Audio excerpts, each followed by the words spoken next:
오라고 그러면 많은 사람이 늦었다고 그래요. 나 45살에 시작했거든요. 그 다음에 돈 없다고 그래요. 5천만 원 가지고 시작했어요. 그쪽 분야의 전문가가 아니라고 그래요. 나는 생명공학과, 약학과, 의학을 다 독학한 사람이에요. 그런데 그런 거는 전부 핑계일 뿐이에요. 그게 절실함을 하게 돼 있어요. 자신의 목표를 위해 진심으로 살아가는 사람들의 끝엔 과연 어떤 인생이 펼쳐질까요? 그리고 그러한 삶을 사는 사람들의 삶은 과연 어땠을까요? 우리는 이 궁금증을 셀트리온 서정진 회장의 강연을 통해서 어렴풋이나마 알 수 있습니다. 우리 사회 와서 잃어볼 생각 없니 그러길래 옆에 계시는 사장 보고 저 양반이랑 봉급만 비슷하면요 그랬더니 봉급 맞춰주라고 그러더라고요. 그러더니 그게 농담인 줄 알았는데 진짜더라고요. 그래서 그때 대우그룹이 하는 세계경영이라고 하는 부위를 책임지는 임원으로 갔어요. 그래서 이제 인정받는데 1년 걸렸어요. 그러고 참 열심히 했어요. 그런데 내가 몰랐던 거는 우리나라가 IMF가 오는 걸 몰랐었어요. 그런데 IMF가 오는 때 대우그룹은 자금 조달을 전부 해외에서 했었어요. 그러다 보니까 금융이 돌아가지가 않는 거였어요. 그게 대우그룹이 무너지게 된 계기예요.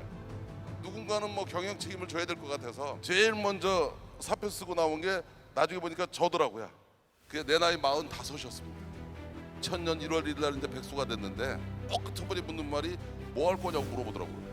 그래가지고 사업을 하겠다 그랬더니 내가 당신은 그런 결정을 할 줄 알았다는 거예요. 그랬더니 이제 제 밑에 있던 부하들이 꼭 6명이 따라 나옵니다. 그랬더니 마누라가 사업하라고 나한테 5천만 원을 줍니다. 그래서 5천만 원을 주길래 5천만 원 가지고 회사를 차렸어요. 그게 우리 그룹의 지주회사입니다. 근데 뭐를 하려고 차린 게 아니라 일단 차린 거예요. 그래서 출근을 딱 하면 오전 회의를 시작하는데 회의 주제가 오늘 점심 메뉴예요. 그거 가지고 3시간 진지하게 토의해가지고 짜장면을 시키고 오후가 되면 다시 토의를 해요. 저녁은 집에 가서 먹을 거냐 먹고 갈 거냐. 그래서 다들 뭐 할 거냐고 쳐다보고만 있는데 내가 뭐 할 게 있었으면 진작 했지. 안 되겠길래 도망을 가기로 생각하고 미국으로 가겠다 그랬더니 다들 현명한 선택이래요. 그래서 이제 제일 먼저 LA를 갔는데 거기 갔던 사람들이 왜 왔냐 그러길래 사업 구상하러 왔더니 세탁소 하는 사람은 나한테 세탁소 하라고. 그래서 자기 거 싸게 팔 테니까. 그다음에 식당 하는 사람은 뭐니 뭐니 해도 식당이라는 거예요. 그래가지고 거기 더 있다가는 안 되겠길래 도망을 간 게 샌프란시스코에. 근데 갔더니 80불짜리 모텔이 있길래 갔어요. 그리고 그 다음날 이게 왜 80불인 줄 알았어요. 기찻길 옆에 있는데 5분에 기차가 한 대씩 가는 거예요. 그래서 이제 저녁만 되면 기차 세는 거예요. 기차 한 대, 기차 2대. 그러다가 기차가 안 오면 걱정이 되기 시작하는 거예요. 사고 난 거 아니에요. 오면은 안도가 되고. 그래서 며칠 밤은 기차 세다가 밤을 샜어요. 그러고 이제 며칠 밤 지난 다음에 이렇게 바깥에 나가 보니까 거기가 바이오벨리다 거기가. 그러고 그 앞에 보니까 엄청나게 큰 회사가 있는데 그게 제넨텍이라는 회사더라고요. 그게 그 당시에는 세계에서 제일 큰 바이오텍 회사였어요. 그래가지고 그 앞에 갔더니 얼씬도 못하게 하는 거예요. 그래서 가만히 보니까 이 바이오텍이 뭔지는 모르지만 이거 한번 괜찮겠다는 생각을 그때 처음 했어요. 뭐 오라는 사람도 없고 갈 데도 없으니까 이제 도대체 바이오는 뭐고 제약사업은 뭔가 하고서는 이제 공부를 하기 시작했어요.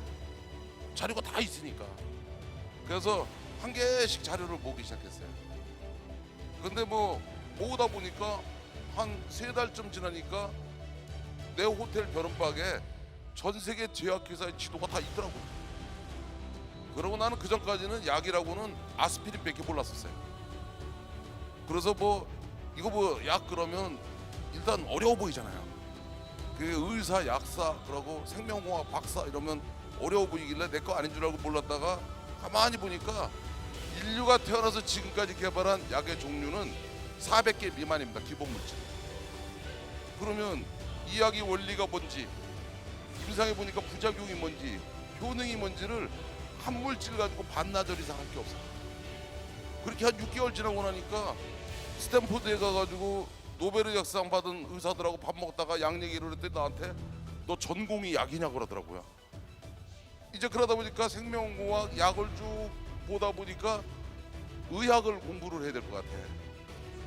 근데 친구 보고 의사 보고 야 의사는 친구 보고 책 좀 달라니까 이 새끼 이만큼을 주는데 우선 글자가 작고 다 영어로 돼 있고 그래서 보고 싶은 마음이 안 생기더라고.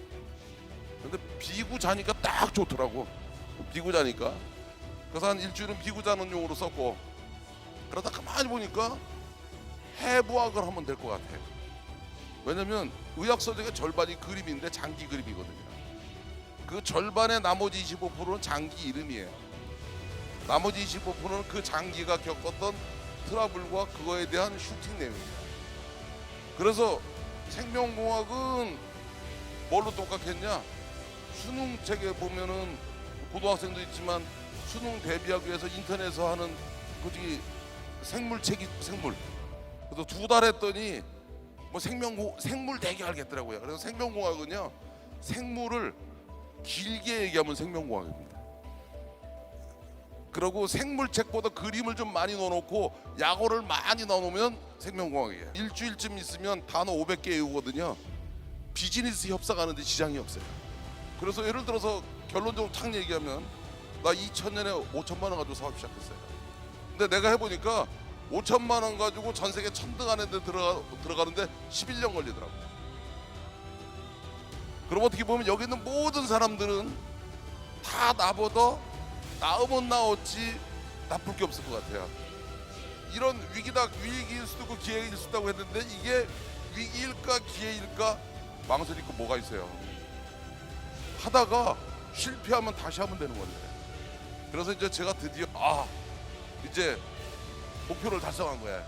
그래서 이걸 리포트로 써가지고 컨설팅 사업을 하려고 그랬어요. 그래서 드디어 내가 이제 평생 먹고 살 거리가 생겼다. 그래서 리포트를 써가지고 컨설팅 사업을 하려고 우리나라 대기업들한테 권유를 했어요. 그랬더니 대우 망가뜨린 놈이라고 내 얘기를 들으려고를 안 하는 거야. 그래서 아무도 안 한다고 그러길래 할 수 없이 컨설팅을 하려고 하다가 저 친구한테 야 우리가 직접 이 사업을 하면 얼마가 필요하냐 그랬더니 자동차 회사에서 같이 있었거든요. 저한테 계산을 쫙 해주는데 1200억이면 할 수 있다는 거예요. 근데 그때 송도 경제 신도시 있잖아요. 그게 갯벌이었었어요. 근데 갯벌인데 가만히 보니까 이 땅은 언젠가는 될 것 같아. 그래서 그거를 3만 평을 샀더니 150억에 사는데 10년 거치 상한으로 사서 15억만 내면 되는 거길래 일단 15억을 냈어요. 1년 뒤에 나중에 15억을 내나 안 되건 나중에 하면 되는 거니까. 그때 갑자기 거기가 경제특구가 된 거야. 농협에서 어느 날 찾아와가지고 담보로 800억을 대출을 해주겠다는 거야. 초기에 투자자들이 한 400억이 투자를 해줬어요. 그러니까 1200억이 딱 잡길래 돈도 있고 아이디어도 있고 이제 나는 성공하는 것만 남았다고 시작을 했어요. 근데 나중에 실질적으로 매출이 일어나는 데까지 3천억이 들어갔어요. 그러니까 저 친구가 계산을 1800억을 잘못한 거야. 7년 동안 고생 진짜 직사게 했어요. 지금 손들어도 부도고 더 나가다 손들어도 부도고 형량도 같고 사실은 왜 끝까지 했냐? 간단해요. 돌아가기엔 너무 멀리 왔어요. 이제부터는 진짜 죽을 정상을 또 가는 거에는 길이 없었어요. 그리고 8년이 지났어요. 그랬더니 제가 2000년에 하던 얘기를 전 세계 제약업계가 하기 시작했어요. 그리고 9년째 되니까 이제 서로 나한테 막 돈을 대줍니다. 그리고 10년쯤 지나고 나니까 나보고 회사를 팔으라고 합니다. 현재 어떻게 돼 있느냐는 얘기를 할게요. 전 세계 제약업계에서 셀트리라는 회사를 모르는 회사는 없습니다. 나는 꿈을 꿀 때마다 무슨 꿈을 꿨냐? 사업을 안 하는 꿈을 꿨었어요. 꿈속에서 사업을 안 하면 그렇지 내가 사업 안 하는 거지. 그런데 눈을 떠보면 사업을 하는 거였어요. 그때마다 사실은 놓고 싶은 생각이 많았어요. 포기하고 싶은 생각이 많았어요. 그러면 여기서 이제 여러분들한테 마지막 팁을 하나 드릴게요. 제가 그랬죠. 전공이 뭐였느냐에 따라서 공부하는 거 여러분이 절실해서 공부하면은요 전공이 뭐든 상관없어요. 1, 2년이면 충분히 여러분도 전문가가 될 수 있어요. 여러분이 성공하고 싶은데 돈은 많으면 좀 쉬울 뿐이지 돈이 없어서 못하는 거 아니에요. 나이는 젊었을 때면 좀 더 유리하겠지만 나이도 절대 조건이 아니에요. 가장 큰 위기는 아무 변화가 없는 거예요. 나는 안 된다고 생각하는 데 벗어나세요. 흑수저 타령 이런 거 그만하세요. 전 세계 별거 아니에요. 영어 잘해야지 전 세계 나가는 거 아니에요. 나 영어 잘 못해요. 도전하시는 게 중요해요. 그리고 또 도전하면 언제까지 하는 거냐? 성공할 때까지 가는 거예요. 그래서 실패란 단어는 없는 겁니다. 아직 성공하지 않은 거지. 45살의 나이에 퇴직을 하고 단돈 5천만 원을 가지고 새로운 출발을 해야만 했었던 셀트리온 서정진 회장. 그의 강연을 잘 들어보면 그가 지금의 자리에 서기까지 어떠한 삶을 살아왔었는지 어렴풋이 알 수 있습니다. 목표를 이루고자 그가 해왔었던 노력들, 그리고 그가 가졌던 성공 마인드. 이 강연을 보고 여러분들이 해봐야 할 것은 바로 그가 살아온 과정과 그 과정들 속에서 순간순간 했을 법한 생각들, 즉 마인드를 전부 상상해보는 것입니다. 바이오 사업을 하겠다 결심했지만 그것에 대한 아무런 정보가 없었던 상황. 다른 사람들이라면 분명히 포기했을 상황에서 그가 집중한 것은 포기가 아닌 해결책이었습니다. 이것은 정말 많은 성공 멘토들의 공통적인 마인드입니다. 그는 어떻게 해야 이 사업을 할 수 있을까에만 집중했고 그가 선택한 방법은 바로 공부였습니다. 이후에 그는 직접 그 사업을 하기 위해 필요한 정보들에 대해서 독학하기 시작했습니다. 그렇게 수년 동안 엄청난 정보들이 쌓여 결국 그 분야의 전문가가 되었고 호기롭게 동료들과 사업에 뛰어들었으나 호기롭게 세우는 회사는 파산 위기를 겪게 되고 다시 한번 큰 절망에 빠지게 됩니다. 기껏 세운 회사는 파산 위기, 그리고 뒤에서는 초기 투자자들이 돈을 달라고 하는 상황. 정말 진퇴양난 속에서 그는 자신이 세운 목표를 향해 끝까지 해보기로 결심했고 그 결심을 한 지 11년 만에 지금의 셀트리온을 만들 수 있었습니다. 그는 지금의 셀트리온을 만들기까지 끊임없이 공부를 해야만 했고 끊임없이 해결책을 만들어야 했습니다. 그것뿐만이었을까요? 사업에 필요한 공부를 함과 동시에 경영을 위한 잔업, 그리고 믿고 따라와준 직원들의 생계까지 책임져야 하는 굉장히 무겁고 외로운 싸움의 연속이었을 겁니다. 그는 하루도 편히 쉴 날이 없었을 테고 고통은 어마어마했을 겁니다. 감히 우리가 상상도 할 수 없을 정도로 말이죠. N잡 시대라 불리는 요즘 저를 포함한 많은 사람들이 경제적 자유를 꿈꾸며 2잡, 3잡을 해본 경험들이 있을 것입니다. 직장을 나오고 쉬지 않고 연속해서 다른 일을 한다는 것, 그 자체가 정말 힘들고 이 작은 일조차 어느 정도의 성과를 이뤄내기까지 꽤 오랜 시간이 걸리죠. 그리고 그 결과를 내기까지의 과정을 버티지 못해 포기하시는 분들도 정말 많습니다. 저는 작년 6월 이커머스 사업에 도전했었는데요. 직장과 병행하며 했었던 사업이라 평일이고 주말이고 쉬는 날은 꿈도 꾸지 못했습니다. 지인들은 만날 생각조차 하지 못했죠. 저는 그런 경험에 빗대어 서정진 회장의 강연을 들으며 정말 하루를 그냥 살 수가 없었겠구나 라는 측은함과 동시에 깊은 존경심이 들었습니다. 그리고 그의 강연을 통해 우리는 정말 중요한 것 하나를 배울 수 있겠네요. 포기하지 않는 꾸준한 노력은 결국 원하는 결과를 가져온다.